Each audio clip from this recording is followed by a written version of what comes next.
Oke guys, kembali lagi ketemu dengan gue Mr. RDJ. Kali ini kita akan bahas mengenai beda tongkrongan, beda gaya, dan beda budgetnya tentunya. Fenomena nongkrong ini sebenarnya udah ada dari zaman gue masih kecil dan masih remaja ya. Dimana mungkin bedanya adalah zaman dulu itu anak-anak banyak nongkrong di pos ronda, di pinggir jalan, atau di warung-warung. Sementara sekarang pilihan nongkrong itu ada banyak pilihan, mulai dari pinggiran jalan perumahan sampai dengan di kafe-kafe yang cukup mahal.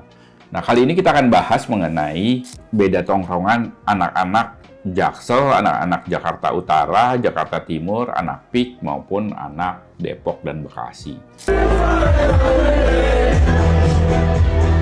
Anak-anak Jakarta Selatan itu memang punya tempat pilihan tongkrongan ya, sama seperti kondisinya ya. Mereka itu ya punya pilihan untuk tongkrongan yang cukup hedon. Berapa biaya sekali hangout anak Jaksel? Waduh, agak sulit sih biaya sekali hangout nih.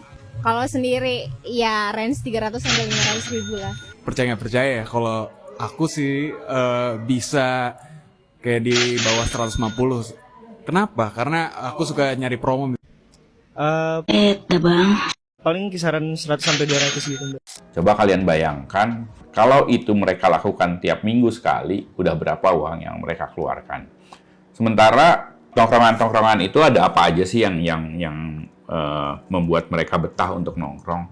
Biasanya ada satu, konsepnya ada tempat yang enak buat ngumpul dan ngobrol. Yang kedua ada live music. Yang ketiga juga ada makanan atau minuman yang cukup enak gitu.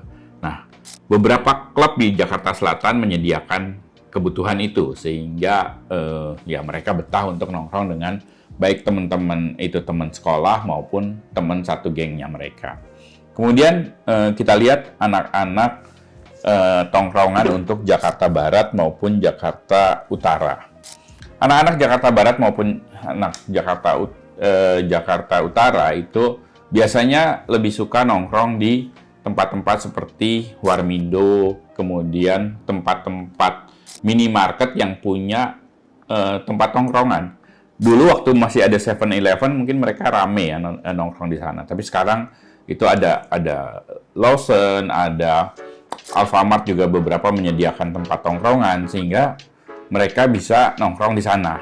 Budget yang mereka keluarkan di sana mungkin tidak terlalu besar, antara 50 sampai 100 ribu sekali mereka nongkrong, tapi mereka bisa menghabiskan waktu semalaman untuk nongkrong dengan teman-temannya, baik ngobrol hahihi, main game bareng atau lainnya gitu kan.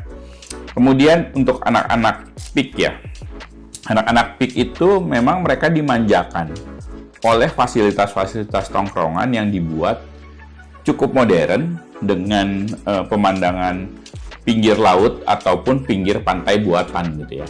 Dimana tapi biaya nongkrong mereka nggak murah karena kafe-kafe ini menyediakan tempat dan makanan yang harganya cukup lumayan buat kantong anak-anak, mengeluarkan uang sekitar 500 ribu sampai dengan 1 juta rupiah sekali nongkrong gitu kan. Beda lagi dengan anak-anak Jakarta Pusat. Kalau Jakarta Pusat ini kebetulan itu karena di pusat itu ada beragam, baik anak yang mungkin anak-anak dari golongan the have atau golongan orang-orang punya maupun anak-anak perantau.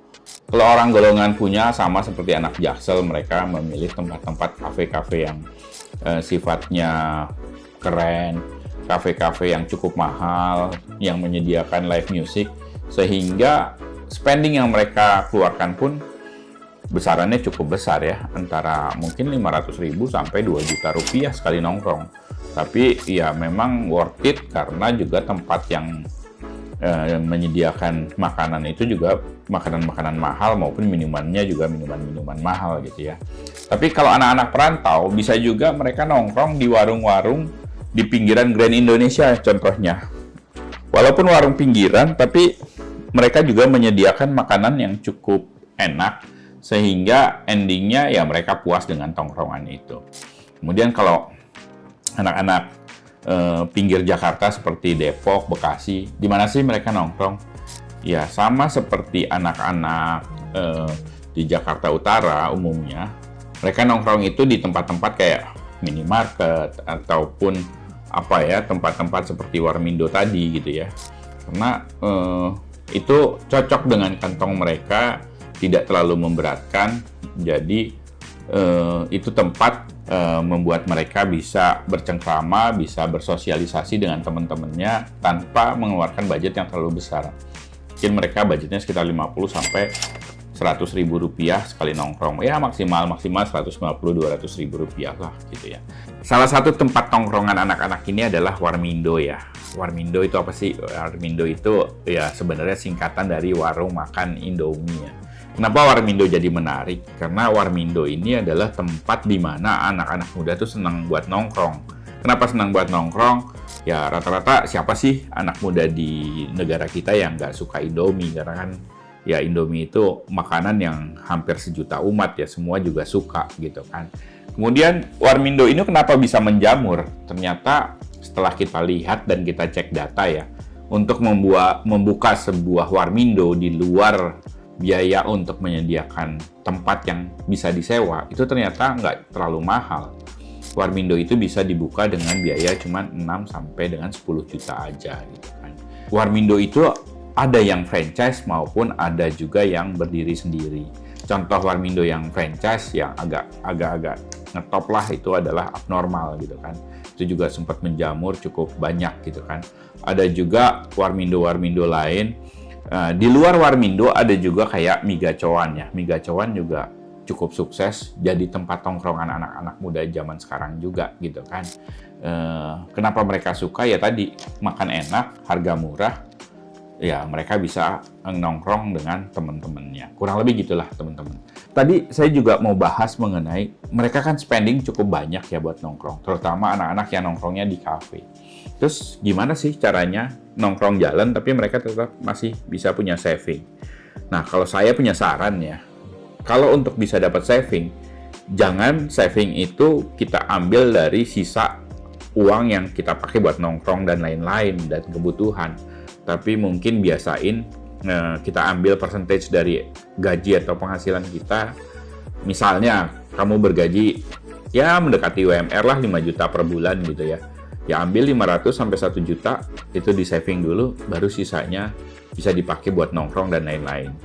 Nah kurang lebih gitu pembahasan kita tentang tempat nongkrong buat anak-anak muda dan perbedaannya. Kalau kalian punya tempat nongkrong yang asik, yang seru, tapi cost-nya juga murah atau terjangkau, boleh komen-komen, kasih masukan ke kita, supaya mungkin tempat itu bisa jadi tempat yang asik dan viral buat teman-teman untuk jadi acuan buat nongkrong juga. Oke guys, salam sehat, selamat malam.